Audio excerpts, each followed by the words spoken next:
Olá, bom, hoje então a gente vai conversar um pouquinho sobre o maravilhoso Nome da Rosa, de Umberto Eco.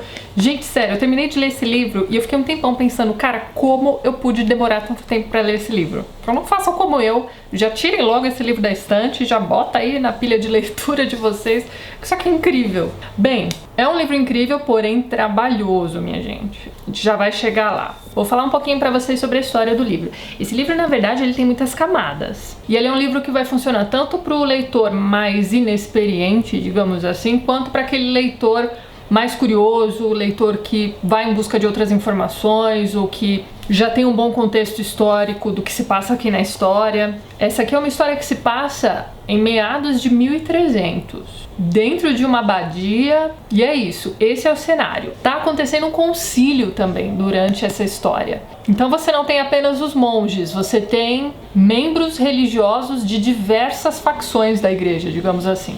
E você tem também uma série de crimes acontecendo dentro desse mosteiro, e esse mosteiro ele é muito especial porque ele contém nada mais nada menos do que a maior biblioteca da cristandade. Só que veja bem, naquela época a biblioteca não era como as bibliotecas são hoje em dia. O conhecimento era mantido e não era compartilhado. Ou seja, aquela era uma biblioteca fechada. Quando ele começa a descrever a biblioteca dessa abadia, eu me lembrei dessas bibliotecas que a gente tem hoje em dia, em que a gente não tem acesso aos livros, você tem acesso somente às fichas, e aí você escolhe através dessas fichas os livros que você precisa, leva para a bibliotecária, ela tem acesso aos livros e te entrega. Claro que é uma comparação meio tosca, mas eu detesto esse tipo de biblioteca, gente. Mas é mais ou menos isso, você tem apenas o bibliotecário mor, digamos assim, cuidando dessa biblioteca, então só ele tem acesso irrestrito a tudo que tá lá, e ele tem um ajudante. E acabou, ninguém mais pode entrar onde estão os livros. Os monges só têm acesso às salas de estudo e eles são monges copistas. Como essa é conhecida como a maior biblioteca da cristandade, muita gente viaja até lá de outros países levando livros importantes para a sua cultura. Chegando lá, eles conseguem uma barganha, né? Eles conseguem uma troca. Então eles levam um livro importante da cultura deles e conseguem acesso a um outro livro importante de outra cultura. Fazem suas copiazinhas, vão embora. E tem aqueles monges que ficam na abadia. Então você tem um monge ali que é especialista em grego, então ele vai fazer cópias dos livros em grego, por exemplo. Então esse é o cenário em que vai se desenrolar toda a trama do Nome da Rosa. Então no comecinho dessa história a gente vai acompanhar a chegada do frade franciscano Guilherme, que já é um senhor mais velho, ele está levando também um ajudante que é o Adso. O Adso é um jovenzinho, ele é filho de uma família muito rica. E conforme a gente vai entrando aqui em contato com as informações mais grossas desse livro, né, que dizem respeito à Igreja Católica naquela época, a gente vai percebendo, a gente vai descobrindo, né, conforme a leitura, que aqueles frades, eles faziam o seu voto de pobreza, porque afinal de contas, para quem eles doavam suas terras e suas riquezas? Para a igreja, certo? Mas enfim, a gente tem esse garoto em busca de conhecimento, esse senhor mais velho que vai então investigar os assassinatos que estão acontecendo dentro dessa abadia. E para você aí que é fã de Sherlock Holmes, gente, esse livro aqui é um prato cheio, porque o frade Guilherme se chama, na verdade, Guilherme de Baskerville. E quando você pega o nome Adso, né, se você falar rapidinho, vai te lembrar também Watson, que era, né, o fiel escudeiro, digamos assim, do Sherlock Holmes. Então esse livro, na verdade, também é uma homenagem que Umberto Eco vai fazer às histórias policiais, principalmente do Sherlock Holmes. E outra homenagem que ele vai fazer aqui nesse livro também, que é bem bacana, é a questão do bibliotecário, que é aquele senhorzinho de idade que é o único que pode circular livremente pela biblioteca. Essa biblioteca, inclusive, é um labirinto. Veja só você, qual é o nome dele? Jorge.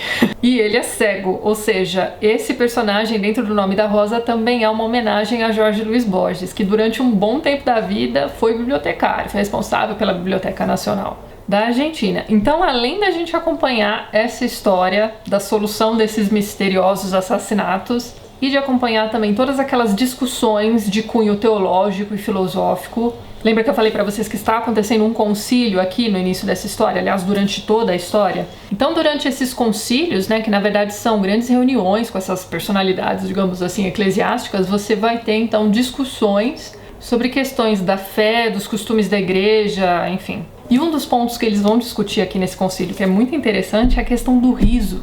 Então, muitas conversas, muitos diálogos aqui nesse livro vão discutir, por exemplo, se Jesus Cristo ria ou não. Então você vai ter aqui alguns dos monges, né, defendendo que Cristo não ria, porque afinal de contas o riso é uma coisa dos estultos, né, dos idiotas. Mas tá, então essa questão do riso, essa questão filosófica do riso mesmo, é muito interessante nesse livro, gente. Então, o que eles vão discutir num dado momento aqui é que o riso faz com que a pessoa não tenha medo. Quando a pessoa está se divertindo, está feliz, rindo e falando bobagem ali, enfim, ela não tá com medo. E toda coisa da religião é baseada no medo. Afinal, se você não teme a Deus, tudo é permitido, não é mesmo? Você pode fazer qualquer coisa que tá beleza. Agora, se você tem medo, você não faz coisas erradas, certo? Além disso, tem outras questões envolvendo o riso aqui também, inclusive uma questão muito interessante envolvendo a segunda parte do livro Poética de Aristóteles, que teoricamente teria sido um livro escrito sobre a comédia, só que esse é um livro perdido, enfim. Então essa questão dessa suposta obra perdida de Aristóteles também é discutida aqui nesse livro. Como vocês podem notar, só de me ouvir falando sobre o livro, vocês já devem ter notado o quão abrangente é essa obra. Isso sem contar o trabalho minucioso de reconstrução de época, digamos assim, que o autor faz nesse livro. Sério, você começa a entrar nessa história, você se sente na Idade Média mesmo. Dentro daquele mosteiro ali, vivendo aquelas situações com aqueles personagens. É impressionante. Mas como eu tinha dito para vocês no início desse livro, é possível fazer uma leitura mais superficial dessa história e seguir somente a solução desses crimes, que também é sensacional, gente. É bem Sherlock Holmes mesmo. Então você vai colhendo pistas, você vai montando um quebra-cabeça. E eu fico imaginando o quão sensacional deve ser para alguém ler esse livro pela primeira vez sem ter assistido ao filme, que foi o que aconteceu comigo, gente. Eu já tinha visto esse filme há muito tempo, no videocassete na casa dos meus pais, faz muito tempo mesmo, mas eu me lembrava do desfecho da história. Por isso eu nem liguei quando eu li um belo de um spoiler, aliás, vários spoilers na introdução desse livro. Essa minha edição aqui traz alguns textos introdutórios que são muito bacanas, só que tem um deles que deveria estar no final do livro. Mas tudo bem, gente, eu comi bola porque eu li a nota de rodapé que avisava que não era para ter lido aquele livro antes do fim do livro. Eu li mesmo assim porque eu pensei, eu lembro quem é o assassino, não vai fazer diferença. Só que o autor daquele texto dá outras informações sobre o desfecho da história. Mas tudo bem, não tem problema. Uma coisa que costuma assustar os leitores desse livro logo de início são as passagens em latim. E não tem jeito, gente.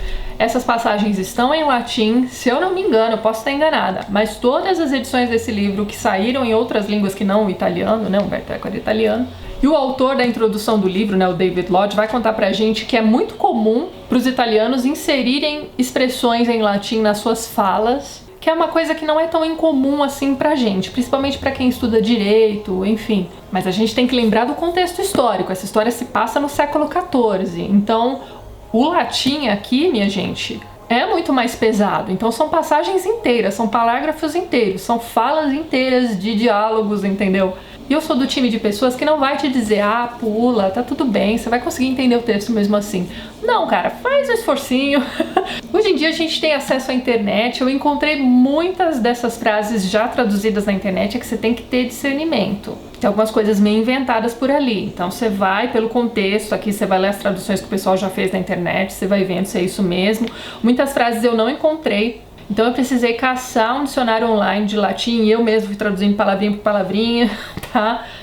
Dá trabalho. Olha só como ficou meu livro. Dá pra ver o número de post-its gigantes e das notas de rodapé que eu mesmo inventei. Quando era uma frase curtinha eu não colava post-it, eu escrevia aqui embaixo. Então um exemplinho aqui pra vocês. Então é isso, meu livro está todo rabiscado, mas o sortudo que for ler esse livro depois de mim já vai, né, pegar o trabalho todo pronto. Como eu disse pra vocês, essas notas não estão traduzidas no livro e elas são importantes sim. Algumas dessas falas, mas são poucas, tá? São explicadas depois, né, durante ali aquela passagem do livro. Essa sim dá pra você se dar ao luxo de pensar, não preciso traduzir, eu vou entender pelo contexto, mas as demais, como por exemplo, calma gente, isso não é spoiler, a última frase do livro vai te dar uma bela de uma pista sobre o que quer dizer o título do livro. E aí a gente precisa saber que o Umberto Eco, além de ser um medievalista, além de ser um super intelectual que entendia de diversas áreas do conhecimento diferentes, etc., ele era principalmente, dentro dos estudos de linguística que ele fazia, ele era especialista em semiótica. Então tem toda uma simbologia aqui por trás desse título que você não vai pegar assim de primeira. e que assim que eu me despedir de você, eu vou colocar um aviso de spoiler e vou dizer pra vocês o que eu acho, tá? A minha interpretação do título desse livro, tá bom assim? Combinado? Vou ser obrigada a dar alguns spoilers na minha explicação, então só assista o finalzinho desse vídeo depois de você ter lido este livro, tá bom? Agora, como texto de apoio, gente, eu encontrei apenas um textinho nesse meu livro aqui, ó, 501 livros que merecem ser lidos. A iluminação desse vídeo está ficando estranha porque está chovendo muito, escureceu e são tipo 1h da tarde agora. Então, desculpa aí, tá, gente? Mas então, esse textinho aqui desse livro é na verdade um teaser, né? Como se fosse um trailer do livro, tá? Então é para te deixar curioso, mas tem um trechinho aqui que ele vai dizer o seguinte: o abade e bibliotecário tentam controlar e manter em segredo o conteúdo de muitos dos livros que estão escondidos em um labirinto de câmaras. Seria essa uma medida para proteger os monges de heresias proibidas? Ou esta seria apenas mais uma prova de que conhecimento significa poder? Então tá aí, além da discussão sobre, né, o valor do riso, a gente tem essa discussão sobre a propagação ou não do conhecimento. E um livrinho de apoio sensacional sobre o Nome da Rosa, mas meio inútil para quem tem essa edição. Logo depois do término do livro, essa edição traz na íntegra o texto pós-escrito ao Nome da Rosa. Esse aqui é um texto escrito pelo Umberto Eco alguns anos depois do lançamento do Nome da Rosa, em que ele vai elucidar algumas dúvidas dos leitores dele. Então ele já começa esse texto explicando perorou mucho o título do livro. Apesar dele explicar pra gente tintim por tintim de onde veio a ideia, ele vai deixar em aberto pra você. Então esse título, ele vai ter uma compreensão para você de acordo com a experiência que você teve durante a leitura. Lembra que eu falei para vocês que a frasezinha que vai te deixar com a pulga atrás da orelha por causa do título está no final, é a última frase do livro. Além dessas dúvidas dos leitores, o Umberto Eco vai fazer o seguinte aqui nesse livro. Ele vai contar pra gente exatamente como ele escreveu este livro, de onde veio a ideia, quanto tempo ele levou para construir esses personagens, quanto tempo ele levou para colocar nessa história todo o conhecimento dele sobre medievalismo, todas aquelas discussões teológicas, todos os problemas pelos quais a Igreja Católica estava passando ali durante o final da Idade Média, né? Século XIV já é ali, né? Então é como se ele estivesse te dando aqui uma receita de bolo sobre como ele escreveu aquele livro. O que me lembrou muito aquele texto A Filosofia da Composição, escrita pelo Poe, né? Logo depois que o texto dele, O Corvo, faz sucesso. Então, na Filosofia da Composição, ele dá a receita do bolo também. Ele explica tintim por tintim como foi que ele criou aquele poema, né, aquele conto poético. E o Umberto Eco vai fazer mais ou menos isso aqui. Inclusive, ele vai citar Poe em alguns momentos aqui nesse texto. Então, excelente texto de apoio. Caso você tenha essa edição, você não precisa procurá-lo. Caso você tenha alguma outra edição mais simples do Nome da Rosa, vale a pena dar uma procuradinha nesse texto aqui em sebos, tá, gente? Foi bem fácil de encontrar. Agora o filme, eu não me lembro exatamente quando foi que ele foi lançado, mas foi apenas alguns anos depois do lançamento do livro. Eu vou colocar a data aqui certinha do lado pra vocês. O filme é fiel ao livro na medida do possível, né? A gente vai ter aqui uma adaptação que vai levar, sei lá, 2 horas. Você vai levar bem mais de 2 horas pra ler esse livro, viu? Mas a gente tem o Sean Connery sensacional no papel do Frade Guilherme, né? Aquele que vai investigar os assassinatos dentro da abadia. E a gente tem o Christian Slater, super novinho como Atsu. E o filme também tem aquela coisa, né, de transportar você pra Idade Média mesmo, dentro daquela abadia. E a cena em que eles se perdem dentro da biblioteca é espetacular, gente. Então fica a dica pra vocês de um livro espetacular que vai te dar trabalho. Aqui no pós-escrito ao Nome da Rosa, o autor vai dizer pra gente que ele estava em busca de um leitor ideal. E ele vai dizer num dado momento aqui nesse texto que o seu leitor ideal seria então aquela pessoa que conseguisse ultrapassar 100 primeiras páginas. Então é isso, gente. É uma leitura complicada, é uma leitura que você vai fazer aos poucos. Eu fiz uma leitura bem espaçada mesmo, eu me propus a ler cerca de 15 páginas por dia, o que dava às vezes um capítulo, às vezes 2. Os capítulos são bem curtinhos, é uma leitura que rende na medida do possível. Eu me propus fazer essa quebra então no texto de 15 em 15 páginas, porque eu sabia que eu ia precisar parar, traduzir os trechos em latim. E a minha sugestão é que você não deixe passar batida essas frases em latim, tá, gente? Livro incrível, é o tipo de livro que retribui todo o esforço que você aplicar na leitura dele. Sensacional. E o filme também é excelente, gente. Não deixem de ver o filme também. Só que é aquilo, se você vir o filme, você vai saber quem é o assassino. Então é melhor ler o livro primeiro, tá? Então é isso, eu vou me despedindo de quem não leu o livro ainda. Um beijo grande pra vocês, até mais. E agora vamos à sessão spoiler, em que eu vou comentar com vocês a minha interpretação sobre o título. Então eu vou colocar aqui na tela a última frase do livro que eu falei pra vocês que é uma frase-chave. Eu vou ler do jeito que se escreve mesmo, tá, gente? Ó, Stat rosa pristina nomina nuda tenemos. Então essa frase em português vai ficar mais ou menos isso aqui, ó. A rosa original permanece apenas em seu nome. Nos apegamos apenas a nomes vazios ou a nomes nus. Então o que acontece? No final desse livro a gente vai ter então o incêndio da abadia, o incêndio da biblioteca. E quem vai morrer nesse incêndio também é o assassino. E aí eu não sei se vocês pegaram a ironia durante o livro também de você ter um chefe da biblioteca, que é o único cara que pode caminhar livremente por essa biblioteca e que é cego. E lembrando também que a gente tem em Umberto Eco um cara que estudou muito semiótica, a gente tem que pensar na simbologia que esse título vai trazer pra gente.